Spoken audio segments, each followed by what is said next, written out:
there's a name for it. It's called the Great Filter. So one of the arguments, so what we're asking here is there a filter that, let's say the filter's in our past. So let's say that it's just the difficult thing is for life to go from single cell life to multicellular life. And that does look difficult, by the way, as far as we can tell on Earth. So maybe that's a filter, maybe it just doesn't happen very much. So there are microbes everywhere and nothing very complex. Then we'd be happy, right? Because we've gone through the filter. But it could be the filter is in our future. It could be that it's now that you get this capability to affect your planet or destroy yourselves through war or whatever it is. That's a filter, and we're approaching it. And it could be we don't pass through it. And that would also be a solution to the Fermi paradox. There was a time when we thought the universe had a final edge, a wall where everything simply ended, a point you could reach like arriving at a distant shore and look beyond into complete blackness.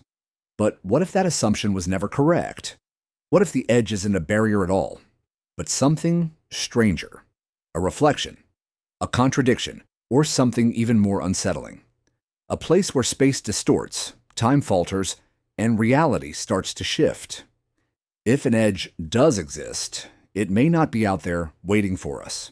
It might already be watching. The universe, as we currently understand it, is incredibly vast. A glowing collection of galaxies stretching over 93 billion light years. But that number, often printed in textbooks and repeated confidently, doesn't tell the whole story. It only covers what we can observe, a thin layer of light surrounding our narrow point in space and time. Beyond that shell, there might be more galaxies, more stars, perhaps more of everything. Or maybe there's nothing. Not the kind of emptiness we're familiar with, but something colder, something beyond silence, something we don't have a name for. Because when scientists say observable, they don't mean complete. It just defines the limit of how far light has traveled since time began. It's the furthest our vision can stretch. But just because we can't see past it doesn't mean the cosmos ends there. It might keep going endlessly. It might loop around in ways we don't yet understand, or it might dissolve into something entirely different. This question, what lies beyond what we're able to see, is more than scientific. It's a deeply human one. It's the kind of question that lingers in the minds of scientists, philosophers, and anyone who's ever looked up and wondered. From the scientific side, we study dark energy, cosmic expansion, and space-time geometry. On the philosophical side, we confront the limits of what we can perceive, what we can define, and even who we are. And in pure speculation, we let go of formulas and theories and just imagine. Could this universe be one among many? Could it be a simulation, a bubble, or even a passing idea? This film will explore each of these paths, and as we move closer to what feels unreachable, we invite you to join us, not just to admire the stars, but to consider the questions themselves. Because beyond what light reveals, there may be something colder than the dark, something we can calculate, but never touch. So what if the edge of the universe isn't really an edge at all? Not a drop-off, not a solid wall, and not even a border in the way our minds naturally want to imagine. Maybe what we call the edge is just the outer boundary of what light has told us. It's not a limit in space, but a limit in time. We're not staring at the point where the universe stops. We're looking at where memory ends. The universe isn't growing into anything else. That's the first mistake people usually make. It's not like a balloon expanding into empty surroundings. Space itself is what's expanding. With each passing moment, the very structure of reality stretches. Galaxies aren't flying through a larger space. Instead, the space between them is increasing. And the deeper into space we look, the farther back in time we're actually seeing. A faint red dot picked up by a telescope isn't showing us the galaxy as it exists now, but how it appeared billions of years ago. In some instances, the light we're seeing today left those galaxies close to the beginning of time. They might not even exist anymore. What we're really looking at is their afterimage, echoes trapped in the oldest light. This brings us to the idea of the observable universe.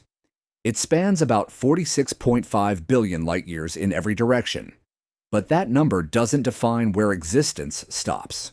It defines the furthest distance from which information has reached us. Think of yourself standing on a beach, looking out at a foggy ocean. Your sight fades into mist, but you know the water doesn't stop there. That blur on the horizon isn't the end of the sea. It's just the limit of what you can see. When we talk about the edge of the universe, we're not talking about a location. We're describing a limit of vision, of data, of certainty. And what might exist beyond that point? Maybe more of the same. Maybe something entirely different. Maybe even an end to space itself. But we don't have any confirmation. No images, no sounds, only math and silence. And that silence leads us to something even more difficult to face: the philosophical unknown. What could possibly exist beyond everything? What does nothing really look like? If space comes to an end, what could possibly begin? The philosopher Immanuel Kant suggested that space and time aren't things we discover. They are ways our minds shape the world we experience. So maybe the idea of an edge is something our brains invented. We like having borders, but the universe may not care. Blaise Pascal once said the endless quiet of infinite space terrified him, and it's not hard to understand why. The idea that there might be no final wall to find, no boundary to cross, just endless space, is not comforting. It's overwhelming.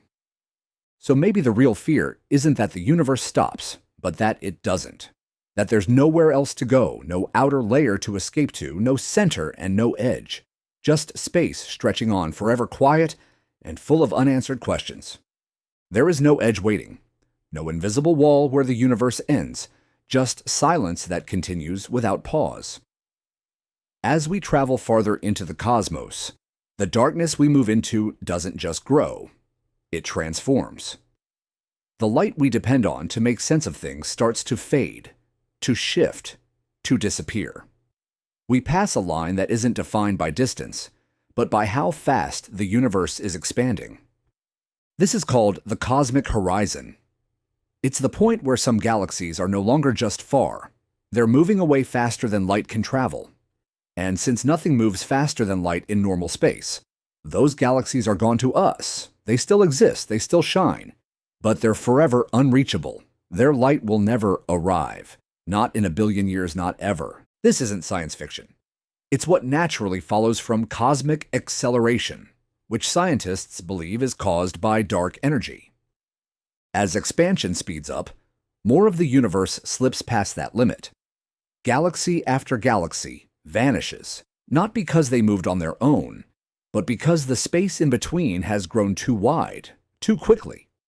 They've become invisible stories, ones we'll never read. And what's even harder to accept is what this means for the future. If we look far enough ahead, we reach something called heat death. A time when energy spreads out so thinly that nothing remains to power stars or form planets. No light, no motion, no patterns, just a cold, still space. In that future, even time begins to fall apart. With nothing happening, there's no way to measure time. No past, no future. What is time when nothing changes? And this is where science starts to cross over into emotion. Because this isn't just where the universe is going, it's what it means to lose everything. If galaxies are fading out of view one at a time, then we're watching the universe forget itself. Now imagine existing in a future where every other galaxy is gone. No glowing spirals, no distant clusters, just your home galaxy, alone in the dark. For any life born in that time, the universe will seem tiny, still and strangely empty. They'll have no way to know what was once there. The bigger picture we can barely grasp today will be completely erased, one step at a time. That's a deeper kind of loneliness, not just the absence of people, but the fading of everything possible. Knowing that places exist, but can never be reached, that their light is still coming toward us, yet we'll never make it. And maybe the most disturbing question of all is this: does the universe need to be remembered? Does it matter if anyone is there to witness it? Or is this enormous display always meant to fade, unseen and unneeded? One day, every star will go dark, and the universe will become its own silent grave. When science reaches its boundary, speculation begins to fill the gap, not as fiction, but as a natural step driven by imagination. The edge of the universe might not be a physical border, but more of a conceptual endpoint, and what lies beyond that. The possibilities may be stranger than anything covered in formal education. One of the most discussed ideas in modern cosmology is the theory of cosmic inflation, a period of rapid expansion that took place in the earliest moments after the Big Bang.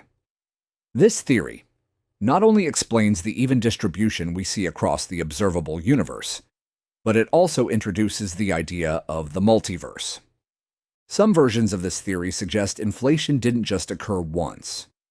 It's still happening endlessly, creating new universes in isolated bubbles of space-time. In this framework, our universe is simply one bubble in a huge foam of other bubble-like universes. Each of these could follow different physical laws, constants, or dimensions.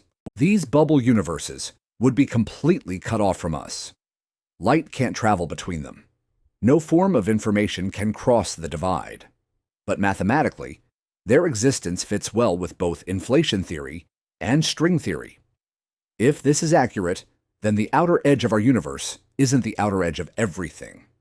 It may just be where our bubble ends and another begins, not an ending, but the start of something we'll never be able to witness. Still, if it were somehow possible to reach this edge, what would you see? Some speculative theories say you might see something even more unusual: a reflection. The universe could mirror itself at its outer boundary, curving inward, forming something like a cosmic Mobius strip. In this idea, the edge isn't just the furthest point we can detect. It's where the structure of reality begins to fold back on itself. This idea ties into mathematical logic. Kurt Gödel's work revealed that within any system complex enough, there will be truths that can't be proven using the rules within that system. Applied to cosmology, this presents a disturbing thought. We might never be able to fully understand the universe while being part of it. The edge may exist, and it may be understandable, but not from our position. More and more scientists and philosophers now suspect we're approaching the limits of what can be known from inside the system. And yes, what used to be thought of as a science fiction idea, the simulation theory, is now a serious subject in academic circles. Think about the most vivid dream you've had. In the moment, it feels real. The way things look, how they connect, even the logic. It's only when you wake up that you realize your mind was building the entire experience. What if the universe works in a similar way? What if reality is produced as needed, and the edge marks the point where this rendering stops? In that scenario, the universe's edge wouldn't be far away. It would be wherever we stop observing. Areas we don't look at wouldn't just be unknown, they'd be undefined. Philosopher Nick Bostrom has argued that it's more likely we're inside a simulation than not. His reasoning: if even one civilization can create simulations as real as their own world, and they create many of them, then statistically, we're more likely to be inside one of those than in the original. If that's the case, if the universe is based on code, then its edge might not be a spatial limit, but a limit of processing power, storage, or attention. Philosophers have asked similar questions for centuries. Descartes wondered how we could ever know we're not being tricked by an all-powerful deceiver who shapes everything we experience. Plato gave us the image of the cave, where people watch shadows on a wall and think that's all there is. Today, these old questions are resurfacing in new ways. We've become the prisoners. Our version of the cave wall is the limit of what we can observe, and the galaxies, cosmic radiation, and dark matter might just be visual layers of something far deeper we'll never reach. That leads to a difficult question. If we really are in a simulation, then is the edge simply the spot where the programming ends? And if the universe does have an edge, maybe we've already seen signs of it. Not at the furthest galaxies, but within a massive void that cuts through the cosmos, the Botas void. This strange region spans over 330 million light-years across. Within this space, galaxies are nearly absent. To understand how strange this is, if the typical density of galaxies were applied to this region, there should be thousands. Instead, there are only a few. It's a true void. But what exactly is it? Some scientists believe it's just a rare outcome of cosmic inflation and the clumping of matter, something that, while unusual, fits within known physics. Others think it could be something far more unusual. Maybe the leftover mark of a collision between our universe and another in those early moments after the Big Bang. Like a deep bruise on the skin of the cosmos, too vast to fully understand. Whatever its origin, the Botas void remains a powerful reminder of what's missing. It represents a part of space so empty that it challenges how we understand cosmic structure. And it's not alone. Large parts of the universe are filled with emptiness. As the universe continues to expand at an increasing rate, more galaxies move past the point where we can ever see them again. One day, people born into the universe will look up and see nothing. No galaxies, no background radiation, no signs of a beginning. They will exist inside a shrinking space of awareness, surrounded by a growing dark they can never explore. This is what cosmologists refer to as cosmic amnesia, a time where the universe continues, but with no memory. This isn't just an abstract idea. It's an emotional weight. If everything we know about the universe is based on what we can see, what happens when we can't see anything anymore? Can something still be considered real if it can never be experienced again? If the light from a galaxy is racing toward us, but the space between us grows faster than that light can travel, did that galaxy ever really exist to us? Or does the universe quietly erase itself in silence? This brings us to a deep and uncomfortable place. A point where facts and fear start to blur. When stars stop shining, when memory fades, when meaning disappears beyond the cosmic horizon, what do we have left? If every connection to the larger universe is lost, what does that say about our place in it? Maybe the true edge of the universe isn't found through coordinates or physics. Maybe it's the moment when we understand that both we and the universe will forget each other. Then we're forced to ask if something is gone from memory and unreachable in space. Does it still exist? This isn't just a question for philosophers. It's a breakdown of the story we've always believed. For billions of years, the universe has been a place where we could explore, learn, and observe. But every sign now points toward a future where silence becomes the norm. Not due to sudden destruction, but because of slow separation, heat death, and growing distance. Maybe this is the actual edge. Not a specific location, but the point where meaning starts to fall apart. We've always thought that looking at the stars would bring answers, but now, as more of those stars fade from view forever, we face a tougher reality. To observe space is to reflect on ourselves. And what we fear most at the edge may not be what's out there, but the silence already within us. Eventually, there will be a night with no new sunrise, no colorful nebulae, no particle movement. Even black holes will be gone, slowly dissolved through Hawking radiation, taking their secrets with them. At that point, every particle will be spread out evenly. No motion, no observer, no awareness, no future, no memory. Only the long, quiet stretch of time, without witness. And when we look back, not with eyes, but with imagination, we may remember the one question that never left us. Where does everything end? For a while, we believed the answer would come from somewhere far away. from the edges of space, but maybe we were never really looking outward. Maybe the real edge was always much closer. It's here, within us, in the thin space between understanding and uncertainty, between light and what remains after it fades. We once asked where the edge was, and maybe we found it. Not out there in the stars, but right here, in the limit between what we can handle knowing and what we were never meant to understand. Brian Cox has talked about the possibility that something much larger and unknown could exist beyond our universe. He doesn't claim this as a fact, but as a serious idea, supported by some scientific theories. According to him, our universe might just be one bubble in a much larger multiverse, a space that could contain countless other universes, each with its own laws of physics. If that's true, then life might exist in those other universes too, maybe even intelligent life. Cox points out that if life appeared here, in a universe with very specific and complex conditions, then it's possible that life has also appeared elsewhere, maybe in places that are even better suited for it. But he also brings up something called the Great Filter.